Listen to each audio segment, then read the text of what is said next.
Britain ने पूरे Ukraine से रूस को खदेड़ने की कसम उठा ली, जिसमें क्राइमिया भी शामिल है। मतलब यह कि पुतिन से क्राइमिया को छीन लेने की तैयारी है।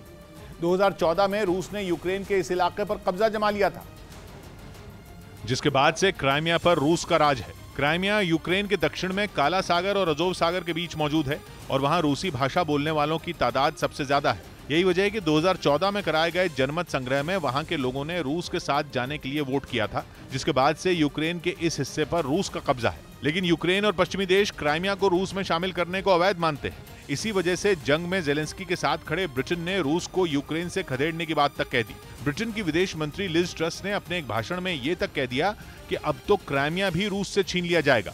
मतलब ये कि आने वाले दिनों में रूस और यूक्रेन के बीच जारी जंग थमने वाली नहीं है, क्योंकि पश्चिमी और यूरोपीय देश यूक्रेन के साथ हैं और रूस को यूक्रेन पर कब्जा जमाने से रोकने के लिए हर मुमकिन कोशिश में जुटे हैं। और इसके लिए अमेरिका समेत कई देश यूक्रेन की सेना को पहले से ज्यादा घातक और आक्रामक हथियार सप्लाई कर रहे हैं, ताकि हर मोर्चे पर पुतिन की सेना को मुंह तोड़ जवाब दिया जा सके। यही नहीं, जंग रोकने के लिए रूस पर तमाम तरह के प्रतिबंध भी लगाए गए।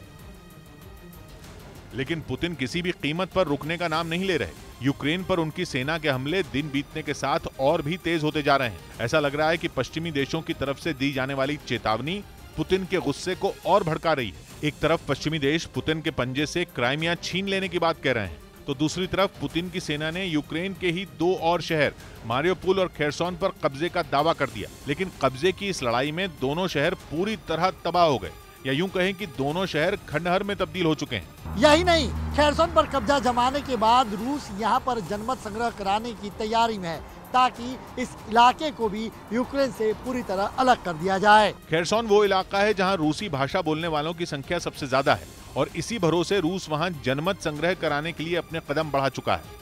और अगर सब कुछ पुतिन के प्लान के मुताबिक हुआ तो खेरसोन भी यूक्रेन से अलग हो जाएगा। 2014 में रूस ने कुछ इसी तरह क्राइमिया में जनमत संग्रह कराकर उस पर कब्जा किया था, क्योंकि साल 1991 में सोवियत संघ के टूटने के बाद यूक्रेन ने बिना देर किए अपनी आजादी का ऐलान कर दिया था।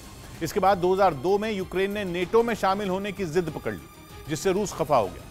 लेकिन 2010 में रूस के समर्थन वाली यूक्रेन की सरकार ने संसद में नेटो में शामिल होने के खिलाफ वोट किया। और तो और 2013 के नवंबर में यूक्रेन यूरोपीय संघ के साथ जुड़ने के फैसले से भी पीछे हटने की भी उसने बात कही, जिसके बाद विरोध में हजारों लोग सड़कों पर उतर आए। आरोप यह लगा कि रूस के दबाव में यूक्रेन की सरकार ने यह कदम उठाया। विरोध इतना बढ़ा कि 2014 के फरवरी में कीव में हुए प्रदर्शन के दौरान 77 लोगों की पुलिस की गोली से मौत हो गई, जिसके बाद यूक्रेन के राष्ट्रपति रूस भाग गए। इसी बीच रूस ने मार्च 2014 में ताकत का इस्तेमाल कर क्राइमिया पर कब्जा कर लिया, जिससे रूस और पश्चिमी देशों के बीच तनाव चरम पर पहुंच गया।